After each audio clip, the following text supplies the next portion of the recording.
નમસ્કાર ખેડૂત મિત્રો, સ્વાગત છે બધા મિત્રોનો અમારી યુટ્યુબ ચેનલમાં. હું છું આપનો મિત્ર ભાવિ વઘાસિયા.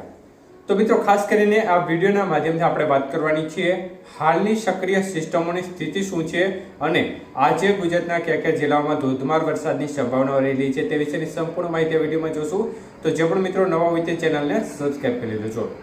તો મિત્રો, સૌપ્રથમ આપણે સક્રિય સિસ્ટમોની સ્થિતિ જોવા જઈએ તો હાલ એક સાયક્લોનિક સર્ક્યુલેશન સિસ્ટમ ઉત્તર ગુજરાત અને તેને લાગુ રાજસ્થાનના ભાગો નજીક આવી ગઈ છે અને આની સાથે જ વરસાદી રાઉન્ડની શરૂઆત જોવા મળી રહી છે. તો વધુ એક સાયક્લોનિક સર્ક્યુલેશન સિસ્ટમ છે તે ઓડિશા, લાગુ ઝારખંડ અને પશ્ચિમ બંગાળના ભાગો નજીક એક સાયક્લોનિક સર્ક્યુલેશન સિસ્ટમ જોવા મળી રહી છે.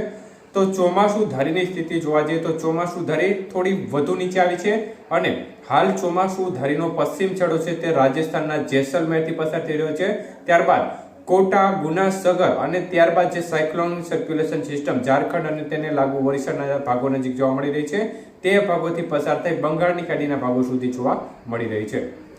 તો મિત્રો, રાત્રિથી જ વરસાદી રાઉન્ડની શરૂઆત જોવા મળી રહી છે. આપણે ગત આગાહી મતલબ કે ગઈકાલે જે આગાહી આપી હતી તે મુજબ 24 કલાકની સ્થિતિ જોવા જઈએ તો આજે ઉત્તર ગુજરાતના ભાગોમાં ખૂબ સારો વરસાદ જોવા મળ્યો છે, જેમાં પાલનપુર, વડગામ સહિતના ભાગો છે તેમાં વરસાદના આંકડા 5 ઇંચ કરતાં પણ વધુ જોવા મળી રહ્યા છે.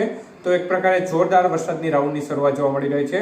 તો આવતા 24 કલાકની અંદર કયા કયા જિલ્લાઓમાં મધ્યમથી ભારે અને કયા વિસ્તારમાં અતિ ભારે વરસાદની સંભાવનાઓ રહેલી છે તે વિશેની માહિતી આ વિડીયોમાં જોઈએ. તો મિત્રો, ઉત્તર ગુજરાતમાં બનાસકાંઠા, સાબરકાંઠાના ભાગો છે તેમાં મધ્યમથી ભારે, કોઈ સીમિત સેન્ટરોમાં અતિ ભારે વરસાદ આવનારી 24 કલાકની અંદર જોવા મળશે. જ્યારે બાકીના તમામ જિલ્લાઓ છે ઉત્તર ગુજરાતના તેમાં પણ મધ્યમથી ભારે વરસાદની સંભાવના આવનારી 24 કલાકની અંદર રહેશે. એટલે સમગ્ર ઉત્તર ગુજરાતના ભાગોમાં આવનારી 24 કલાકની અંદર સારી એવી વરસાદની ગતિવિધિ જોવા મળશે. મધ્ય પૂર્વ ગુજરાતના ભાગોમાં પણ વરસાદનું જોર ખૂબ સારું રહેશે. ગાંધીનગર, અમદાવાદ, ખેડા, નડિયાદ, વડોદરા, દાહોદ, ગોધરા, પંચમહાલ, છોટાઉદેપુર સહિતના ભાગો છે તેમાં પણ હળવો મધ્યમથી અમુક સીમિત વિસ્તારમાં ભારે વરસાદ આવનારી 24 કલાકની અંદર જોવા મળશે. જ્યારે દક્ષિણ ગુજરાતના ભાગોની વાત કરીએ તો દક્ષિણ ગુજરાતના ભાગોમાં પણ ભરૂચ, સુરત, વાપી, વલસાડ, દમણ, દાદરા, નગર હવેલી, તાપી, નર્મદા, ડાંગ, આહવા, સાપુતારા, સુબીર સહિતના ભાગો છે તેમાં પણ હળવો મધ્યમ વરસાદ આવનારી 24 કલાકની અંદર જોવા મળશે. કોક સીમિત વિસ્તાર હોય જ્યાં મધ્યમ વરસાદ પણ જોવા મળે અને ભારે વરસાદ પણ એ સેન્ટરમાં જોવા મળે. સૌરાષ્ટ્રની વાત કરીએ તો સૌરાષ્ટ્રના ભાગોમાં આજે સુરેન્દ્રનગર, મોરબી જિલ્લો છે, બોટાદ, ભાવનગર અને રાજકોટ જિલ્લાના જે સુરેન્દ્રનગર જિલ્લાને લાગુ વિસ્તારો છે એ ભાગોમાં હળવો મધ્યમ વરસાદની સંભાવનાઓ રહે. છૂટાછવાયા ભાગોમાં વરસાદ જોવા મળે. જ્યારે બાકીના સૌરાષ્ટ્રના ભાગો છે તેમાં રેડા ઝાપટા સ્વરૂપે વરસાદની ગતિવિધિ જોવા મળે.